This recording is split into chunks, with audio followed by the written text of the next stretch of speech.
بسم اللہ الرحمن الرحیم۔ السلام علیکم رحمۃ اللہ وبرکاتہ۔ ناظرین، غزوہ حنین کا واقعہ ہے فتح مکہ کے بعد سن 8 ہجری میں پیش آیا، جب اللہ تعالیٰ نے اپنے پیارے نبی صلی اللہ تعالیٰ علیہ وسلم کو مکہ پر فتح عطا فرمائی تو عرب کے زیادہ تر قبیلوں نے اسلام کو قبول کر لیا، لیکن کچھ قبیلے ایسے بھی تھے جو اپنے گھمنڈ میں ڈوبے ہوئے تھے، جیسے بنو حوازین اور بنو صفیق۔ ان قبیلوں نے اسلام قبول کرنے سے انکار کر دیا اور جنگ کی تیاری شروع کر دی۔ انہوں نے اپنے سردار کے طور پر مالک بن عوف کو چنا، جو ایک جوشیلا لیکن گھمنڈی لیڈر تھا۔ اس کے بلاوے پر الگ الگ قبیلے بڑی تعداد میں اس کے ساتھ جڑتے گئے۔ مالک بن عوف نے اپنی فوج کو حنین کے قریب ایک جگہ اوتام میں جمع کیا۔ حیرانی کی بات یہ تھی کہ وہ اپنے ساتھ عورتیں، بچے اور مال دولت بھی لے آیا، تاکہ کوئی بھی سپاہی میدان چھوڑ کر بھاگنے کا سوچ بھی نہ سکے۔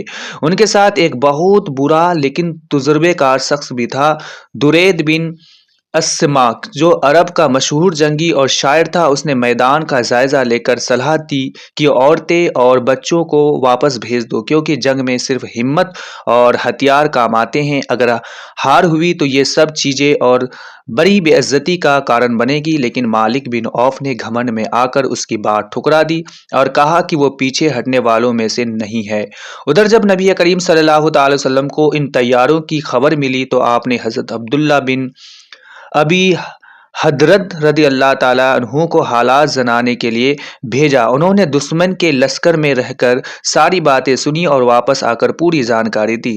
جب یہ پتہ چلا کہ دشمن اپنے ساتھ عورتیں، بچے اور مال بھی لایا ہے تو آپ صلی اللہ علیہ وسلم مسکرا کر فرمایا، انشاءاللہ کل یہ سب مسلمانوں کے لیے غنیمت ہوگا۔ اس کے بعد 5 شوال 8 ہجری کو نبی کریم صلی اللہ تعالیٰ علیہ وسلم 12,000 صحابہ کے ساتھ حنین کی طرف روانہ ہوئے۔ ان میں سے 10,000 وہ تھے جنہوں نے فتح مکہ میں حصہ لیا تھا اور 2,000 نئے مسلمان بھی شامل تھے۔ راستے میں لوگوں نے ایک بڑا ہرا پیڑ دیکھا جسے ذات انواد کہا جاتا تھا۔ جاہلیت کے دور میں مشرکین اس پر اپنے ہتھیار ٹانگا کرتے تھے اور وہاں جانوروں کی قربانی دیتے تھے۔ ناظرین، اس دور میں لوگ ایک خاص درخت کے پاس جا کر ملے لگتے تھے اور اسے برکت والا سمجھتے تھے۔ کچھ نئے مسلمانوں نے نبی کریم صلی اللہ تعالی وسلم سے عرض کیا، یا رسول اللہ، ہمارے لیے بھی ایسا ہی ایک درخت بنا دیجئے جیسا ان کے پاس ہے۔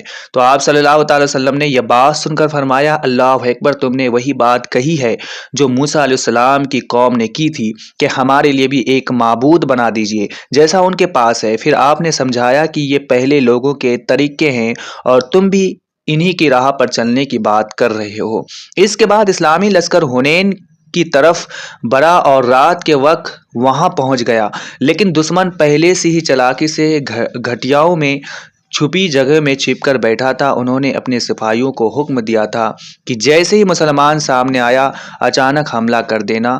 صبح ہوتے ہی نبی کریم صلی اللہ تعالی وسلم نے فوج کو ترتیب دی اور آگے بڑھنے کا ارادہ کیا۔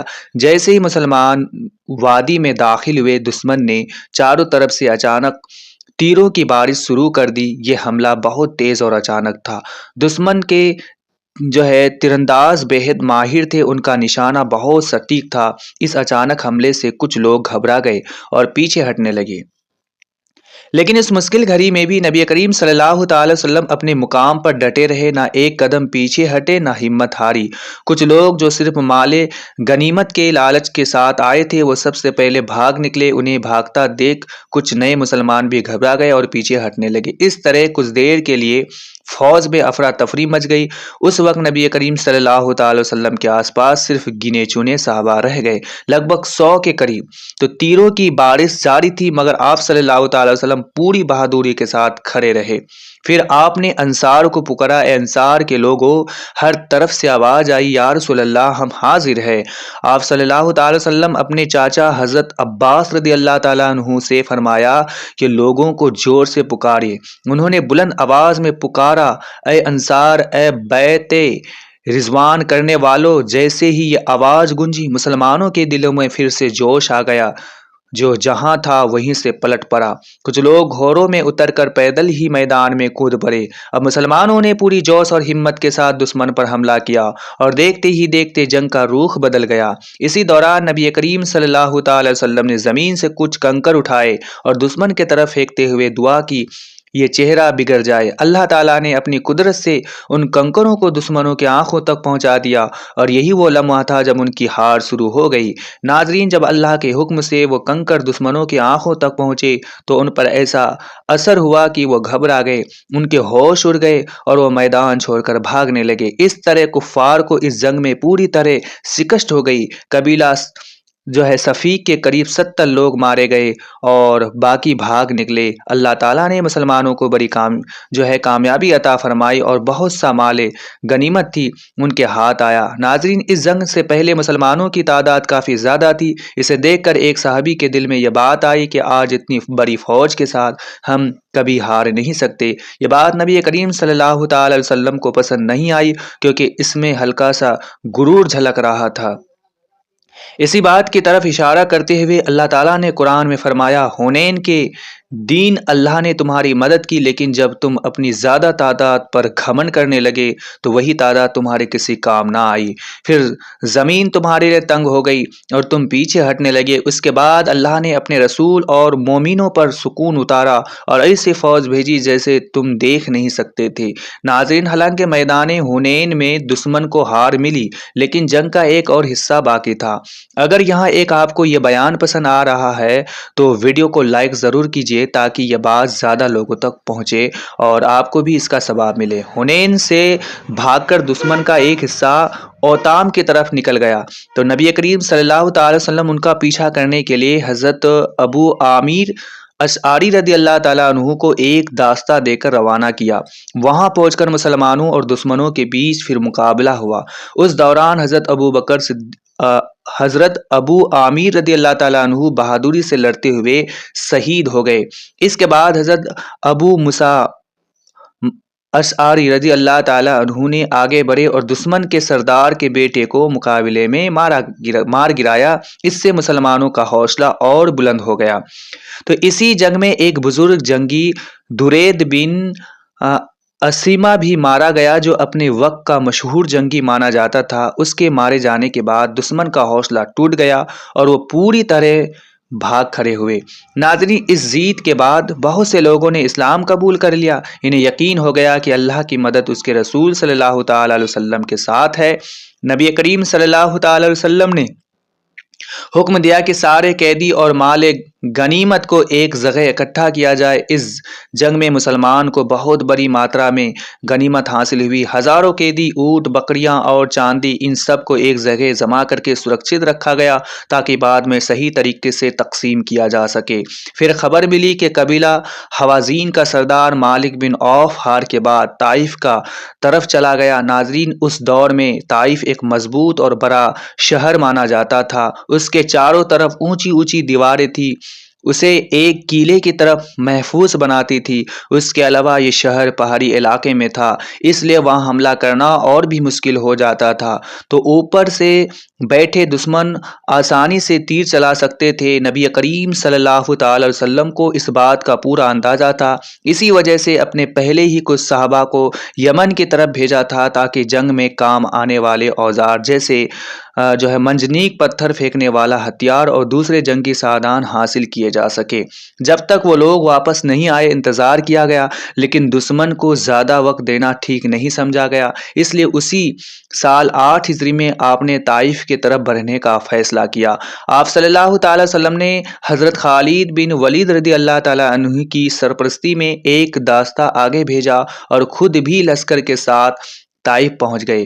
وہاں دشمن قلعے کے اندر پناہ لے چکا تھا۔ ناظرین، نبی صلی اللہ تعالی وسلم ایک اہم اعلان کروایا، جو بھی قلعے سے باہر آئے گا اسے امن دیا جائے گا اور جو غلام ہمارے پاس آئیں گے انہیں آزاد کر دیا جائے گا۔ اس اعلان کا اثر ہوا، قریب 20 سے زیادہ غلام قلعے سے نکل کر مسلمانوں کے پاس آ گئے اور اسلام قبول کر لیا۔ ان میں ایک شخص نے بڑی ہمت سے رسی کے سہارے نیچے اتر کر اپنی جان بچائی۔ بعد میں اسے ابو بکرہ کا نام سے جانا گیا اور اسے آزادی بھی دی گئی۔ اس کے بعد طائف کے گھیراؤ یعنی محاصرہ شروع ہوا جو لگ بھگ 3 ہفتوں تک چلا۔ اسی دوران جنگ کے نئے طریقے اپنائے گئے، جیسے دور سے پتھر پھینکنے والے اوزار۔ اسلام کی تاریخ میں یہ پہلی بار تھا جب اس طرح کے بھاری ہتھیار استعمال ہوئے، تو مسلمانوں نے قلعے کے دروازے تک پہنچنے کی کوشش کی، لیکن دشمن نے اوپر سے تیروں کی تیز بارش کر دی، جس سے انہیں پیچھے ہٹنا پڑا۔ تو اس دوران کئی صحابہ زخمی ہوئے اور کچھ نے شہادت پائی۔ ناظرین، ایک بار حضرت خالد بن ولید رضی اللہ تعالی عنہ آگے بڑھے اور دشمن کو مقابلے کے لیے للکارا، لیکن قلعے کے اندر بیٹھے لوگ باہر آنے کی ہمت نہ کر سکے۔ انہوں نے جواب دیا، ہم قلعے کے اندر ہی رہیں گے، ہمارے پاس کافی راشن ہے، ہم لمبے سمے تک ٹک سکتے ہیں۔ جب گھیراؤ کی کئی دن تک چلتا رہا، تو حضرت عمر رضی اللہ تعالی عنہ نے پوچھا کہ فیصلہ کن حملہ کیوں نہیں کیا جا رہا ہے؟ اس پر نبی کریم صلی اللہ تعالی وسلم نے فرمایا، مجھے ابھی اس بارے میں کوئی حکم نہیں ملا اور ایسا لگتا ہے کہ اس وقت طائف فتح نہیں ہوگا۔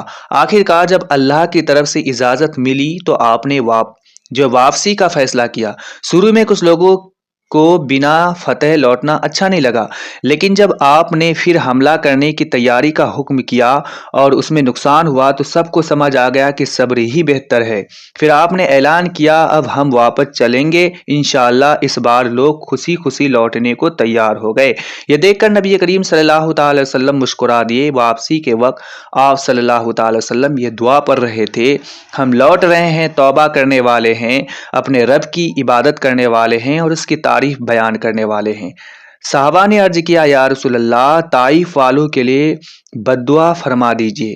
ناظرین، طائف وہی جگہ تھی جہاں ہجرت سے پہلے نبی کریم صلی اللہ تعالی وسلم کو بہت تکلیفیں دی گئی تھی، پتھر مارے گئے، خون بہایا گیا، لیکن اس وقت بھی آپ نے بد دعا نہیں کی، اور اب جب موقع تھا تب بھی اپنے بدلہ لینے کے بجائے دعا کو چنا۔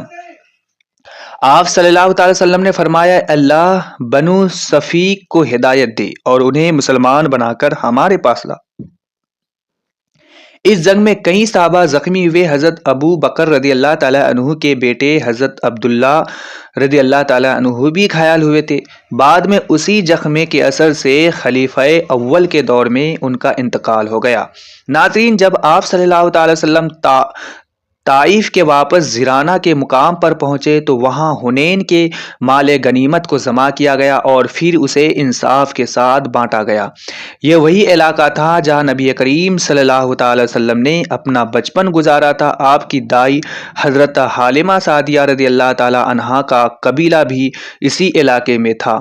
اس جنگ کے بعد اسی قبیلے کے لوگ قیدی بن کر آئے اور ان میں آپ کی رضائی بہن سیما بنت حلیمہ بھی شامل تھی۔ سیما رضی اللہ تعالی عنہا نے صحابہ سے کہا، میں تمہارے نبی کی بہن ہوں، لیکن پہلے تو کسی نے یقین نہیں کیا۔ آخر انہیں نبی کریم صلی اللہ تعالی وسلم کے پاس لایا گیا۔ جب انہوں نے اپنی پہچان بتائی اور بچپن کی ایک نشانی کا ذکر کیا، تو نبی کریم صلی اللہ تعالی وسلم انہیں پہچان لیا۔ تو آپ نے بڑی محبت اور عزت کے ساتھ اپنی چادر بچھائی اور انہیں اپنے پاس بیٹھایا۔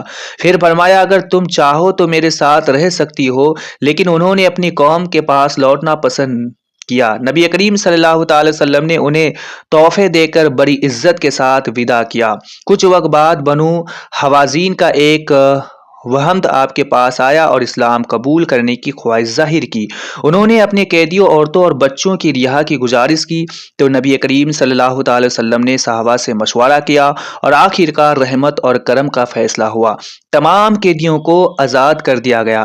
مال غنیمت میں جو چیزیں تھیں انہیں مجاہدین میں تقسیم کیا گیا۔ خاص طور پر کچھ حصہ ان لوگوں کو دیا گیا جو اسلام کے قریب آ رہے تھے، تاکہ ان کے دلوں میں محبت پیدا ہو۔ انہیں مؤلفۃ القلوب کہا جاتا ہے۔ ناظرین، اس پورے واقعے میں ہمیں کیا سیکھ ملتی ہے؟